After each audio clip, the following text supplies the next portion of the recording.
Guys, na may malaking rebulto dito sa may North Caloocan, liban dito sa nadaanan ko guys. Ito gaya nito yung ano ni Mama Mary. Nandito ko ngayon sa ano ni Mama Mary. Ngayon guys, puntahan natin yung pinakamataas na rebulto. Bago tayo kumuha ng video ni Mama Mary, kailangan natin magdasal. Nandito ko ngayon guys sa loob ng simbahan. Ayan guys, si Padre Pio. Ayan guys, pupunta muna tayo sa pinagdadasalan ko dito. Tara, let's go.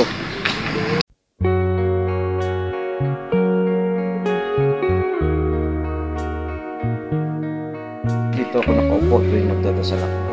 Dito ako sa rihas. Dahil di tayo pwede pumasok sa loob ng mismong simbahan. Dito lang tayo sa labas. Kaya guys, dito lang ako nakaupo guys. Para magdasal.